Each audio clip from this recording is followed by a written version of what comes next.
The morphine smelled like burnt almonds. I knew this because I had spent 347 days learning the scent, the way it mixed with the institutional soap they used to mop the ICU floors, the way it clung to the fabric of those horrible pastel curtains that were supposed to make dying feel less clinical. The smell had become a kind of clock, marking time in my sister's final year the way other people counted sunsets or seasons. But that wasn't right. That hadn't happened yet. My hands, smaller hands, smoother hands, gripped the edge of a kitchen counter that I recognized with the sort of deep cellular knowledge that bypasses thought entirely. The Formica was a particular shade of yellow that hadn't been manufactured since 1997. Oh, with a boomerang pattern in brown and gold that my mother had once called atomic age chic, while my father called it the ugliest damn thing in Pennsylvania. I was looking at it now, touching it. The surface was cool beneath my palms, slightly gritty with sugar that someone had spilled and not quite wiped away. "Maya, are you even listening to me?" My mother's voice, but not the thin, exhausted version from the hospital corridors. This was the before voice, still full of exasperation about homework and messy rooms and tracking mud through the house, the voice that could still afford to care about small things. I turned, and the movement felt strange, too quick, too light, like someone had removed weighted chains I'd forgotten I was wearing. My mother stood by the sink, soap bubbles sliding down her forearms. Her dark hair pulled back in a scrunchie that had definitely come from the dollar store. She was 42 in this moment. I knew this because she'd been 49 when she sold the house, and I just calculated backward without meaning to. The way you do when you're trying to map the distance between what is and what was or what will be. She looked so young. God, she looked so young. "Sorry," I said, and my voice came out wrong. Higher, thinner, the voice of someone who hadn't yet learned to smoke Marlboro Lights in the parking lot of a community college she'd dropped out of to work double shifts at the Olive Garden. I was just thinking. "Well, think while you're setting the table. Your sister will be home any minute, and you know how she gets if dinner isn't ready." My sister. Emma. The name hit me like cold water. Like the moment when anesthesia wears off and you remember you have a body, that it can hurt. Emma, who would be diagnosed in 3 years with a glioblastoma the size of a plum, nestled against her brainstem in a position that made it inoperable by conventional methods. Emma, who would spend her 21st birthday throwing up in a plastic basin while I held back her hair, both of us pretending not to notice how much of it came away in my hands. Emma, who wasn't sick yet. I pulled plates from the cabinet, the cheap stoneware from Kmart, cream-colored with a blue band around the rim. One of them had a chip on the edge that my father had made when he'd slammed it down too hard during an argument about something none of us could remember the next day. The chip was there now, which meant this was after that fight, but before my parents' divorce. The timeline was narrowing. "Use the good napkins," my mother said. "The cloth ones." "We have good napkins?" She shot me a look over her shoulder, one eyebrow raised in that way she will have, of communicating entire dissertations on my inadequacy as a daughter without using a single word. "They're in the drawer next to the silverware." "Where they've always been?" "What's gotten into you today?" What had gotten into me was death. My death specifically at the age of 34, in a hospice room that smelled like burnt almonds and industrial-strength cleaning solution. I'd gone to sleep listening to the ventilator that was breathing for Emma in the room next door. She'd been transferred there in her final week. And I'd woken up here, in this kitchen, in this body, with a brain full of memories that insisted they'd already happened. I found the napkins. They were white with embroidered flowers on the corners, the kind of thing someone gives you as a wedding gift before they realize you'll only ever use paper towels. My mother had bought them herself at a yard sale. I remembered now, because she wanted us to be the kind of family that used cloth napkins. We'd use them exactly 4 times before they got relegated to the back of the drawer. This was the 4th time. Which meant the front door opened with its familiar squeal, the one my father kept saying he'd fix but never did. Footsteps in the hallway, the thump of a backpack hitting the floor, and then Emma appeared in the kitchen doorway, 16 years old and so vibrantly, feeling impossibly alive that I had to grip the edge of the counter again to keep from falling. She had her soccer uniform on, the green and white of Riverside High, her knees scraped and grass-stained, her ponytail askew. She was drinking from a water bottle, her throat working as she swallowed, and I could see the motion of it, the aliveness of it, the way her body was doing what bodies do when they haven't yet learned to betray you. "God, I'm starving," she said, tossing the bottle toward the sink. It missed, clattered against the formica, and our mother made a noise of protest. "What's for dinner? Please tell me it's not tuna casserole again." "Chicken parmesan," our mother said, "and you're welcome." Emma grinned, that crooked smile that showed her left incisor, which sat slightly behind the others. She'd been self-conscious about it in middle school, but by high school, she'd decided it made her look charmingly imperfect, which was the kind of thing Emma said, the kind of thing she'd said, the kind of thing she was saying now. I was staring. I knew I was staring, but I couldn't stop. "What?" Emma said, noticing. "Do I have mud on my face or something?" "No," I managed. You look good. Happy." She laughed. "Okay, weirdo.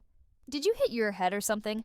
But she was already moving past me, reaching for the refrigerator, pulling out the orange juice and drinking directly from the carton in the way that always made our mother yell, "Emma, glass." "Right, sorry, forgot." The same dance, the same words. I'd seen this before. I'd lived this before. No, I was living it now. The chicken parmesan came out of the oven. Yeah, and the smell of it filled the kitchen. Oregano and basil and the char of mozzarella that had bubbled over the edge of the pan and burned against the rack. My mother served it onto our plates while Emma and I sat down at the small dining table that took up one corner of the kitchen, the table that was never quite big enough for 4 people but was too big for the space it occupied. My father's chair sat empty. He was working late again, or said he was. Really, he was probably at Sullivan's bar, drinking Yuengling and complaining about his boss to men who were also avoiding going home. He wouldn't walk through the door until after 9, smelling like beer and peanuts, and my mother wouldn't say anything. But the silence would spread through the house like frost. That fight was still 2 weeks away. The divorce papers wouldn't be filed for another 8 months. "So," Emma said, stabbing a piece of chicken with her fork, "guess who asked me to homecoming?" Our mother's face lit up in the way it always did when Emma shared things, when Emma let her in. I'd been jealous of that once, the easy intimacy between them. I'd never learned how to do it, how to offer up my life in small, digestible pieces that mothers could feast on. "Who?" our mother asked, leaning forward. "Ryan Castellano? The one with the truck?" "The one with the truck!" They dissolved into a conversation about dresses and corsages, and whether Emma's curfew could be extended to midnight just this once, and I pushed chicken around my plate, not tasting it, not really hearing them. My mind was elsewhere, 3 years forward, woo to a hospital room where a different version of this conversation would happen, where Emma would be the one not eating, pushing food around while our mother tried to tempt her with her favorites, as if love and memory could be enough to keep a body alive, where I would sit at the foot of her bed and we'd talk about homecoming, about Ryan Castellano and his truck, about all the normal things that had happened in the before time when we still believed the future was something we could plan for. "Maya?" I looked up. Both of them were staring at me. "You haven't eaten anything," my mother said. "I'm not hungry." "You need to eat?" I said I'm not hungry. The sharpness in my voice surprised all 3 of us. Emma's eyebrows went up. My mother's mouth compressed into a thin line. "Fine," she said, "but you're doing the dishes." I nodded. I stood, carried my plate to the sink.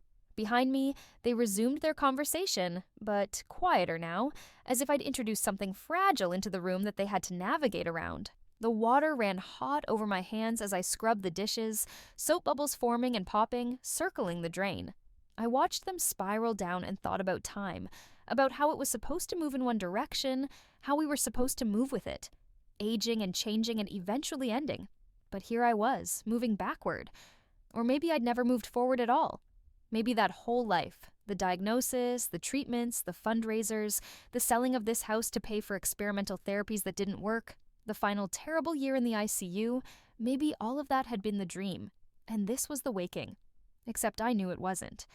I knew it with the certainty you have about scars on your body, about the muscle memory of grief. It had happened. It was going to happen, unless I stopped it. The thought arrived fully formed, like someone had dropped it into my head from outside. Unless I stopped it. I had 3 years. 3 years before Emma would come home from college complaining about headaches and nausea, before she'd mentioned that her vision was getting blurry, before our mother would drive her to the emergency room, where a CT scan would reveal the mass that would eventually kill her. 3 years before our lives detonated. But I knew things now. I knew the name of the tumor, glioblastoma multiforme, grade IV. I knew the location, the brainstem, inoperable. I knew the standard treatments, temozolomide, radiation, surgical debulking when possible. I knew they wouldn't work. And I knew something else. Something I'd learned too late in the final months, when we were grasping at anything, reading medical journals we barely understood, joining Facebook groups for families of terminal cancer patients, sending desperate emails to oncologists across the country. There had been a trial, a new treatment using modified CAR T cells designed specifically for glioblastomas. It had been in phase 2 testing at Johns Hopkins when Emma died. The results hadn't been published yet, but I'd been following it obsessively, reading every preprint paper I could find, joining trial enrollment forums. I'd been too late for Emma. The trial had strict criteria, and by the time we found it, she was too sick, her tumor too advanced. They'd rejected her application, but that was in my old timeline. My old life. Here now, Emma was healthy. Here now, there was time. The only problem was that the trial didn't exist yet. It wouldn't for another 2 years, and it existed because of a discovery that wouldn't be made for another 14 months. A researcher at Hopkins named Dr. Sarah Chen would publish a breakthrough paper on T-cell modification that would revolutionize the approach to brain cancers. I knew this because I'd read that paper. I'd read it so many times I could quote sections from memory. I'd been trying to explain it to Emma's doctors, trying to get them to understand why this mattered, why we should wait, why there was hope. But by then, there hadn't been time to wait. Emma laughed at something our mother said, and the sound pulled me back to the present, this moment, this kitchen. I turned off the water. My hands were red from the heat, pruned from the soap. I knew what I had to do. It was impossible, probably. I was 17 years old, or I was 17 again, whatever that meant. I had no medical degree, no research credentials, no way to access the kind of laboratory equipment needed to do what Dr. Chen would do. I barely remembered my high school chemistry class, but I remembered the paper. I remembered the methodology, the specific modification to the T cells, the exact combination of targeting proteins that made the difference. It was all still there, locked in my memory, detailed and precise. I just needed someone to listen. The Riverside Public Library had been built in 1974 and hadn't been updated since. Except for the addition of 3 computers in the back corner that ran on Windows 98 and connected to the internet via a dial-up modem that screamed like a dying animal every time you logged on. I was there when it opened at 9 a.m. on Saturday, waiting by the door while Mrs. Kowalski, the librarian who'd worked there for 30 years and would work there for 10 more, fumbled with her keys. "Early bird today, Maya," she said, smiling. She had lipstick on her teeth, coral pink. "Research project," I said. Well, good for you. Nice to see young people taking their education seriously." She let me in, flipped on the lights, and went to her desk while I headed straight for the computers. The one in the middle was the fastest, or the least slow. And I logged on, typed in my library card number from memory. The modem shrieked. The connection established. The web browser loaded with excruciating slowness. I had to be careful here. I couldn't just search for CAR T-cell therapy for glioblastoma, because that wouldn't exist for years. But I could search for the foundational research, the papers that Dr. Chen's work would build on. I could trace the breadcrumb trail backward, figure out who was working on what, where the cutting edge was. I started with T-cell modification research, then immunotherapy for solid tumors, then brain cancer specifically, looking for researchers who were thinking outside the conventional approaches. 3 hours later, my eyes burning from the ancient monitor's flicker, I had a list of names. Dr. Marcus Webb at Stanford, working on blood-brain barrier penetration. Dr. Patricia Okonkwo at MD Anderson, specializing in tumor microenvironments. Dr. James Liu at UCLA, focused on CAR T fundamentals. And buried in the references of a paper I'd found in the Journal of Clinical Oncology, a name that made my heart skip. Dr. Sarah Chen, postdoctoral researcher at Johns Hopkins, listed as 3rd author on a paper about T-cell receptor engineering. She was there. She was already there, working on the foundation of what would become the breakthrough. I logged off, walked to the payphone by the entrance, and dialed information. Johns Hopkins University Hospital, Baltimore, Maryland, I told the operator. She connected me. A receptionist answered, bored and professional. I need to reach Dr. Sarah Chen, I said. She's a postdoctoral researcher in your oncology department. May I ask what this is regarding? I have information about her research. So, about T-cell modification for brain cancers. There was a pause. Are you a medical professional? No, but then I'm afraid I can't transfer you without more information. If you'd like to send correspondence, I can provide a mailing address. I hung up. My hands were shaking. Of course it wouldn't be that easy. Of course I couldn't just call and expect them to listen to a teenager from Pennsylvania who claimed to know the future. I needed a different approach. I needed credibility, credentials, something that would make them pay attention. I needed to do this myself. The library at Riverside High School had a different energy than the public library, fluorescent and institutional, with motivational posters about reading and a permanent smell of pencil shavings and teenage anxiety. I went there during my lunch period on Monday, logged onto one of the school computers, and started my real research. First, I needed to understand what I actually knew. I pulled out a notebook, one of the composition books with the black and white marbled cover, and started writing everything I could remember about Dr. Chen's paper.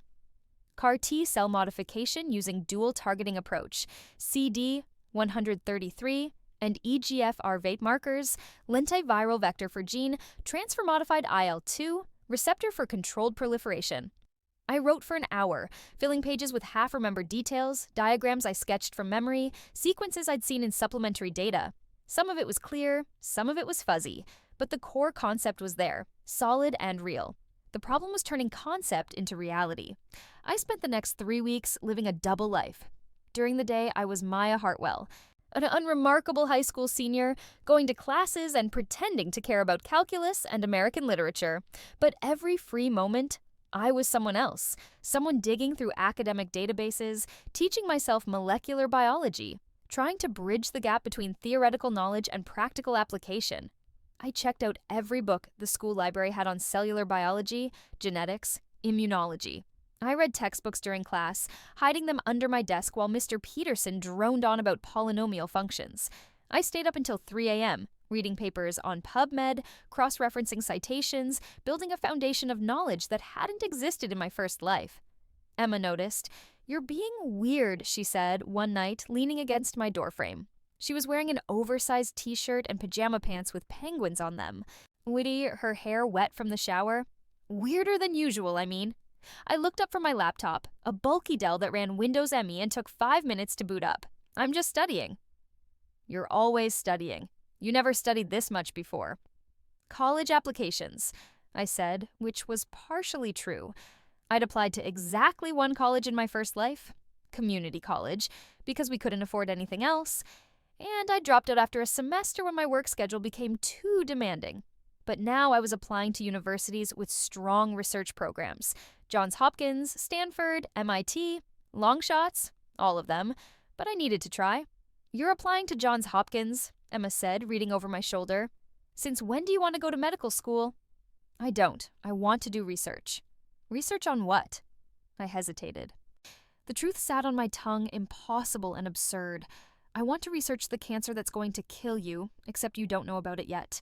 And I can't tell you because you'll think I'm insane. Cancer, I said finally. Immunotherapy. Emma made a face. That's depressing. It's important. I guess. She came into my room, sat on the edge of my bed. Are you okay? You've been acting strange for weeks now. Mom thinks you're on drugs. I'm not on drugs. I know, but something's going on with you. She picked at the loose thread on my bedspread, not looking at me. You can talk to me, you know, if something's wrong. The concern in her voice nearly broke me. I wanted to tell her everything, about the headaches that would start in 2 years and 3 months, about the diagnosis, or about the way her hair would fall out in clumps during chemo, about the experimental treatments that wouldn't work, about the house we'd lose and the debt we'd never escape. I wanted to tell her that I'd watched her die, that I'd held her hand while she slipped away, that the last thing she'd said to me was, "Take care of Mom."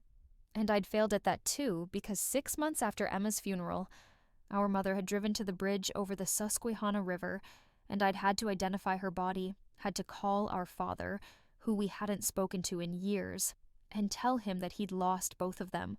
I wanted to tell her that I'd been so destroyed by it all that I'd stopped caring about living. So I had drifted through another decade in a haze of alcohol and minimum wage jobs and prescription pills until my liver finally gave out and I died in a hospice bed, alone, at 34. I wanted to tell her that I'd been given a second chance, somehow, impossibly, and I was going to use it to save her. But I couldn't say any of that. So I said, I'm fine, just stressed about the future. Emma nodded, but she didn't look convinced. Well, if you need to talk, I'm here, okay? Okay. She left, and I went back to my laptop, back to the papers I was reading, back to the impossible task I'd set for myself. The rejection letter from Johns Hopkins arrived in March. We regret to inform you that we are unable to offer you admission. I'd expected it.